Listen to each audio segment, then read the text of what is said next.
শ্রীলঙ্কার বাংলাদেশের এই সিরিজটি আর এই ম্যাচটি অসাধারণ। দেখেন মেন্ডিসকে শরীফুল প্রথম বলে আউট দিয়ে ফেলছে, দেখেন কি অসাধারণ, লাস্টের বলটা অসাধারণভাবে করছে আর মেন্ডিস গেছে পড়েই।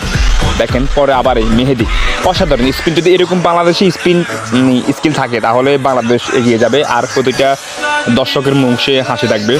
আপনার মেহেদি মিরাজকে বাদ দিয়ে ফেলছে, দলের থেকে সরে ফেলছে, তার শেখ মেহেদিকে নিচ্ছে অসাধারণভাবে। এই ক্যাচটা মিস, আসলে প্লেয়ারের কোনো দোষ নাই, অনেক উপরে বল আর অনেকটা দূরে গেছে তানজিদ সাকিব, কিছু করার নাই। পরে আবার দেখেন পরে বল আবার ক্যাচ মিস করছে মোস্তাফিজ, আসলে চেষ্টা করছিল নেওয়ার জন্য কিন্তু ব্যর্থ। তো শরীফুল আবার হাতে তারা দিচ্ছে দিয়ে পরেরটা নিস।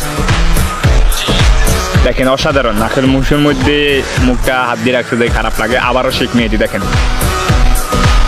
খুব অসাধারণ। হ্যাঁ আবার আউট জাকির আলী, দেখার মতো। আসলে যদি এরকম স্পিন করে, আসলে যে টিম ম্যানেজমেন্ট যে একটা নিছে, যে শেখ মেহেদিকে নিছে ইয়ের বল দেয়, মিরাজের বল দেয়, অসাধারণ। আবার স্পিন, ম্যানজিস আসালাঙ্কা কিন্তু পুরো আউট, ম্যানজিস পড়ে গেলে আসালাঙ্কা আউট। এই ব্যাটটা আসতে দেখেন ওরে নিয়ে নিছে কে,